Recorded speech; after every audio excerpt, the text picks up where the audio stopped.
पिछले वीडियो में हमने देखा था कि टेंस क्या होता है, टेंस कितने प्रकार के होते हैं, टेंस को कितने कैटेगरी में बांटा गया है, वो सारा देखा था। और आज अपन बात करते हैं प्रेजेंट टेंस की। एक बार फिर मैं दोहराना चाहता हूँ कि टेंसेस वे रूल्स होते हैं जो कौन सा कार्य किस समय हुआ और कितना हुआ उसको क्या बताते हैं, टेंसेस के रूल्स। आज अपन पढ़ेंगे प्रेजेंट टेंस। प्रेजेंट टेंस मतलब वर्तमान काल, यानी कि वर्तमान समय में जो भी कार्य हो रहे हैं वो सब किस में आएंगे, प्रेजेंट टेंस के अंदर आएंगे। किसके अंदर आएंगे, प्रेजेंट टेंस में। अपन पहला टेंस जो पढ़ने जा रहे हैं वो है प्रेजेंट सिंपल, जिसका अर्थ होता है यानी कि वर्तमान समय के वे कार्य जिनके बारे में जानकारी तो होती है अर्थात पूर्ण जानकारी नहीं होती है। जैसे राम खाना खाता है, जैसे राम खाना खाता है, जानकारी तो है अर्थात पूर्ण जानकारी नहीं है। ऐसे कार्यों को व्यक्त करने के लिए हमें किस टेंस का यूज किया जाता है, प्रेजेंट सिंपल का यूज करते हैं। ऐसे कार्यों को व्यक्त करने के लिए हम किस टेंस का यूज करते हैं, प्रेजेंट सिंपल का यूज करते हैं। इसकी पहचान हिंदी वाक्य की पहचान है, यानी कि हिंदी वाक्य के सेंटेंस के अंत में क्या आता है, ता है, ती है, ते है आता है, तो हम आसानी से पहचान सकते हैं कि यह प्रेजेंट सिंपल का वाक्य है या फिर प्रेजेंट टेंस का वाक्य है। इसकी अंग्रेजी पहचान होती है सब्जेक्ट के साथ में या तो कोई वर्ब जुड़ी होगी, वर्ब के साथ में एस या ईएस जुड़ा होगा, जिससे हम पहचान सकते हैं कि यह प्रेजेंट सिंपल का वाक्य है। पिछले वीडियो में मैंने बताया था कि जितने भी सिंपल टेंसेस होते हैं उनमें हमेशा वर्ब की फर्स्ट फॉर्म का यूज किया जाता है, या हेल्पिंग वर्ब अलग अलग लग सकती है लेकिन वर्ब की फर्स्ट फॉर्म का यूज किया जाता है। किसमें किया जाता है, जितने भी सिंपल टेंसेस होते हैं। लेकिन प्रेजेंट टेंस एक ऐसा टेंस है जिसमें वर्ब के साथ में एस या ईएस भी जुड़ती है। क्या जुड़ता है, एस या ईएस भी जुड़ता है। एक होता है डू और डज। डू और डज का यूजेस इंट्रोगेटिव और नेगेटिव सेंटेंसेस में किया जाता है। किस टेंस में किया जाता है, प्रेजेंट सिंपल में करते हैं, लेकिन इंट्रोगेटिव और नेगेटिव सेंटेंसेस बनाते हैं जब अपन डू और डज का यूज करते हैं। अब अपन देखते हैं कीवर्ड के बारे में। कीवर्ड अपन आजकल एग्जाम के अंदर फिल इन द ब्लैंक्स का आता है, जिससे हम आसानी से पहचान सकते हैं कीवर्ड बेस्ड आता है। या तो अकॉर्डिंग टू मीनिंग के अकॉर्डिंग आएगा या फिर अकॉर्डिंग टू कीवर्ड, यानी कि या तो कीवर्ड बेस्ड आ सकता है या अकॉर्डिंग टू मीनिंग आ सकता है। सीधा सीधा पूछेगा कि कीवर्ड को देखकर अपने को क्या करना पड़ेगा, सेंटेंस को फिल अप करना पड़ता है, या फिर ब्रैकेट में कोई वर्ब दे रखी हो, कोई ब्रैकेट में कोई वर्ब दे रखी हो, जिससे हमें क्या करना पड़ेगा, फिल इन द ब्लैंक्स के अंदर अपने को भरना पड़ेगा। कीवर्ड कौन कौन से होंगे, always, seldom, never, often, daily, rarely, every. Every के साथ में every month, every year, every day कुछ भी जुड़ा हुआ आ सकता है। और भी कीवर्ड्स हैं, ओकेजनली हो गया, जनरली हो गया, बहुत सारे कीवर्ड्स भी हैं। ऑन संडे हो गया, ऑन के साथ में कोई डे जुड़ा हुआ भी आ सकता है, लेकिन अपने बेसिक के हिसाब से सिर्फ इतने ही कीवर्ड्स अपन ने यहाँ पर लिखे हैं। मैं आपको एक बात और क्लियर करवाना चाहता हूँ, जो अपन यहाँ पर नेवर लिखा है, यह नेवर ऑलरेडी नेगेटिव है, जिसके साथ में नोट का यूज नहीं किया जाता है। डायरेक्ट क्योंकि सेंटेंस में नेवर दिया हुआ है तो अपने को सिर्फ डू या डज दोनों में से किसी एक चीज को भरना पड़ता है, क्योंकि नेवर ऑलरेडी क्या है, नेगेटिव है। अपन इसको अंग्रेजी पहचान के रूप में देखते हैं, तो अंग्रेजी पहचान में क्या है, वर्ब की फर्स्ट फॉर्म। सीधा सीधा देखना है कि वर्ब की फर्स्ट फॉर्म जहां होगी वहां अपन इजीली पहचान सकते हैं कि ये सेंटेंस किसका है, प्रेजेंट सिंपल का है। इसका पैटर्न जो बनता है, फॉर्मूला जो बनता है, सब्जेक्ट के साथ में वर्ब हो, लेकिन किसी साथ उसके साथ में एस या ईएस जुड़ा होगा, और ऑब्जेक्ट। अब अपने को ये भी पता होना चाहिए कि कौन सी वर्ब जो होती है जिनके पीछे एस या ईएस जोड़ सकते हैं। कोई वर्ब होती है जिनके पीछे हमेशा क्या रहता है, S, double S, S H, C H, और भी कुछ चीजें रहती होंगी जिनके साथ में क्या जुड़ता है, ये जुड़ता है। बाकी सारी जितने भी वर्ब होती है उनके पीछे क्या जुड़ेगा, एस जुड़ेगा। ठीक है, कौन सा जुड़ेगा, एस। अब अपने को ये भी क्लियर होना चाहिए यूजेस ऑफ वर्ब की फर्स्ट फॉर्म या वर्ब के साथ में एस या ईएस या डू या फिर डज। अब यहाँ पर देखना होगा कौन से सब्जेक्ट हैं जो हमेशा किस वर्ब को एग्री करता है या फिर किस फॉर्म को एग्री करता है, यानी कि आई, वी, यू, दे या प्लूरल नाउन के साथ में हमेशा किसका यूज करते हैं, वर्ब की फर्स्ट फॉर्म का यूज करते हैं। और इंट्रोगेटिव और नेगेटिव में हम किसका यूज करते हैं, डू का करते हैं। वैसे दूसरा सब्जेक्ट जो होता है थर्ड पर्सन जो होता है, थर्ड पर्सन में दे भी काउंट होता है, लेकिन ये ऑलरेडी क्या है, प्लूरल है। वैसे ही, शी, इट, नेम और सिंगुलर नाउन के साथ में वर्बों के साथ एस या ईएस अर्थात डस जुड़ता है। डस के बारे में फिर बताता हूं, इंट्रोगेटिव और नेगेटिव सेंटेंस में किसका यूज किया जाता है, डस का यूज किया जाता है। अब अपन देखने जाएंगे एग्जांपल के तौर पर सेंटेंस को प्रेजेंट टेंस में कौन कौन से सेंटेंस होते हैं, अफर्मेटिव, नेगेटिव और इंट्रोगेटिव सेंटेंस को बांटा गया है। आइए देखते हैं अपन एग्जांपल। अब अपन बात करते हैं एग्जाम्पल की, इसकी बात करते हैं एग्जाम्पल की। इसमें एक अपन देखते हैं अफर्मेटिव, नेगेटिव और इंट्रोगेटिव। कितने सेंटेंस है, अफर्मेटिव, नेगेटिव और इंट्रोगेटिव। अफर्मेटिव में कौन सी फॉर्म लगती है, वर्ब। वर्ब के साथ में क्या जुड़ा होता है, एस या ईएस, क्लियर। नेगेटिव सेंटेंस में क्या जुड़ा होता है, सब्जेक्ट के साथ में डू या डस, इसके साथ में क्या आएगा, नॉट। यह कौन सा हो गया, नेगेटिव। इंट्रोगेटिव सेंटेंस कौन सा होता है, वह हमेशा क्वेश्चन मार्क्स, इसके एंड में हमेशा क्या आएगा, क्वेश्चन मार्क्स में आएगा। और हेल्पिंग वर्ब कहाँ आ जाती है, आगे आ जाती है। तो यहाँ पर हेल्पिंग वर्ब के रूप में अपन ने यूज किया है डू और डस। अब अपन देखते हैं एग्जाम्पल। एग्जाम्पल किस टाइप से आते हैं, या तो हिंदी टू इंग्लिश कैसे बनाना। यदि अपन ने इन एग्जाम्पल को सोल्व कर लिया, यदि इन फॉर्मूले को अपनाते हुए अपन ने एग्जाम्पल सोल्व कर लिए, तो बड़ी आसानी से अपन हर चीज को English to Hindi to English अपन आसानी से ट्रांसलेट कर सकते हैं। आइए देखते हैं अपन एग्जाम्पल। जैसे कि मैं पत्र लिखता हूं, हिंदी पहचान क्या होगी, ता है। क्या हो गई, ता है, जिससे हम पहचान सकते हैं कि यह प्रेजेंट टेंस का वाक्य है, यानी कि प्रेजेंट सिंपल का वाक्य है। अपन देखते हैं ये कौन सा सेंटेंस है, मैं पत्र लिखता हूं। ना तो इसमें नेगेटिव भाव आ रहा है, ना तो इसमें प्रश्नवाचक का कोई भाव आ रहा है। तो यह कौन सा है, अफर्मेटिव सेंटेंस है। हम आसानी से देख सकते हैं ये अफर्मेटिव सेंटेंस है। तो मैं पत्र लिखता हूं, तो क्या होगा, आई राइट अ लेटर। मैं क्या लिखता हूं, पत्र लिखता हूं, आई राइट अ लेटर। अब आप देख रहे होंगे सर इसके साथ में एस या एस नहीं जुड़ा हुआ है। तो अपन ने पहले बात करी थी, यह क्या है, एक तरह से फर्स्ट पर्सन है। पर्सन की भी बात करी थी, फर्स्ट पर्सन, सेकंड पर्सन और थर्ड पर्सन की बात करी थी। जितने भी फर्स्ट पर्सन होते हैं, I we you, I we first person, उनके साथ में हमेशा वर्ब के साथ में एस या एस नहीं जुड़ता है, सिर्फ डायरेक्ट क्या जुड़ती है, वर्ब की फर्स्ट फॉर्म ही जुड़ती है। अब इसका नेगेटिव क्या बनाएंगे, सीधा सीधी बात है, आई हो गया।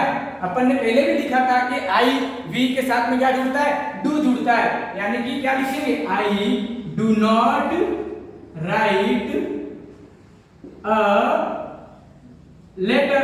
ये कौन सा हो गया, नेगेटिव सेंटेंस। अब इसको देखकर अपन पहचान सकते हैं कि ये प्रेजेंट सिंपल का वाक्य है। किसका वाक्य है, प्रेजेंट सिंपल का वाक्य। क्या मैं पत्र लिखता हूं, क्या मैं पत्र लिखता हूं, क्या मैं पत्र लिखता हूं, ये कौन सा हो गया, कौन सा वाक्य हो गया, ये इंट्रोगेटिव सेंटेंस हो गया। तो यहाँ पर क्या होगा, अपन को पैटर्न देखना है। डू क्या हो गया, डू क्या हो गया, हेल्पिंग वर्ब। डू और डस क्या है यहाँ पर, हेल्पिंग वर्ब, जो सबसे पहले आएगी। तो यहाँ पर क्या लगाना है, कुछ नहीं करना है, इस डू को अपन क्या लिया है यहाँ पर आगे। बाकी सेंटेंस जो ये पहले वाला था वैसा वैसा पूरा एज इट इज लिख देने का है। क्या करेंगे अपन, एज इट इज लिख देंगे। Do I write a letter, question marks. तो ये क्या बन गया, क्या मैं पत्र लिखता हूं। तो अपन देखते हैं ये कौन सा हो गया, अफर्मेटिव, ये कौन सा हो गया, नेगेटिव, ये कौन सा हो गया, इंट्रोगेटिव। हम इनसे देखकर अपन पहचान सकते हैं कि ये प्रेजेंट सिंपल का वाक्य है। अब नेक्स्ट जो एग्जांपल है इसको भी अपन सोल्व करके देखते हैं कि यह वास्तव में अफर्मेटिव, नेगेटिव या इंट्रोगेटिव है या नहीं है। तो वह क्रिकेट खेलता है, क्या कौन क्रिकेट खेलता है, वह क्रिकेट खेलता है। यहाँ पर वह क्या है, इंग्लिश में इसको ही कहते हैं, खेलता है, इसलिए यदि यहाँ पर खेलती आता तो यह फीमेल के रूप में यूज किया जाता है, क्योंकि यहाँ पर खेलता है तो वह या तो कोई ना कोई मेल होगा। तो ही क्या है, इफ ही प्लेज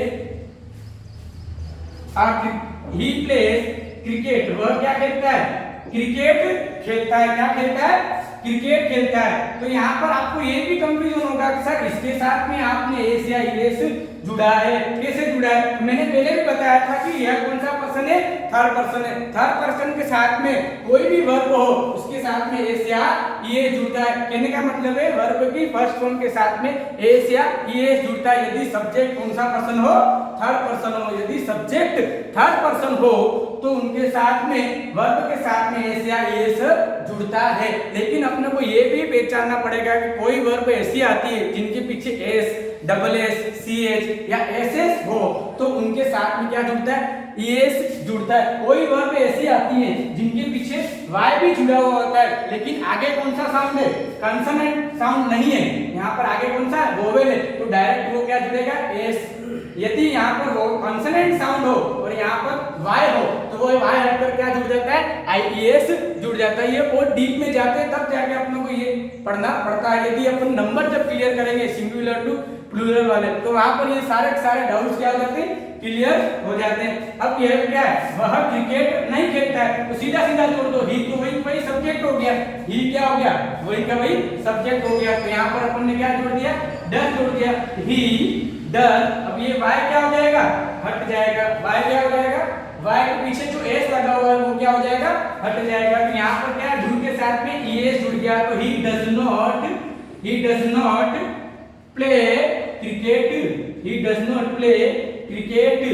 तो यहाँ पर ये भी हो रहा है सर, यहाँ पर ही के साथ में तो एस या ईएस जुड़ता है लेकिन यहाँ पर सर आपने एस क्यों हटा दिया है? तो कहने का मतलब है कि यहाँ पर डू हेल्पिंग वर्ब के रूप में यूज कर रहे हैं। तो यहाँ का जो एस या ईएस था वो हटकर किसके पीछे लग गया, डू के पीछे लग गया। इसलिए यहाँ पर अपन ने प्ले के साथ में एस या ईएस नहीं जोड़ा है। अपन देखते हैं नेगेटिव सेंटेंस हो गया, अफर्मेटिव सेंटेंस हो गया। अब देखते हैं इंट्रोगेटिव सेंटेंस। क्या वह क्रिकेट खेलता है, क्या वह क्रिकेट खेलता है? तो ये कौन सा सेंटेंस हो गया, इंट्रोगेटिव सेंटेंस हो गया। तो यहाँ पर लिखेंगे डज ही, क्या लिखेंगे, does he play cricket question marks. तो ये कौन सा सेंटेंस हो गया, इंट्रोगेटिव सेंटेंस हो गया। कौन सा सेंटेंस हो गया, इंट्रोगेटिव सेंटेंस हो गया। अब एक और एग्जांपल जो आते हैं एग्जाम के अंदर फिल इन द ब्लैंक्स के आते हैं, वहां पर अपन को कीवर्ड देखने पड़ते हैं। कीवर्ड बेस पे वो सेंटेंस को सॉल्व करते हैं। 2-3 एग्जांपल अपन वो भी देख लेते हैं ताकि अपने जो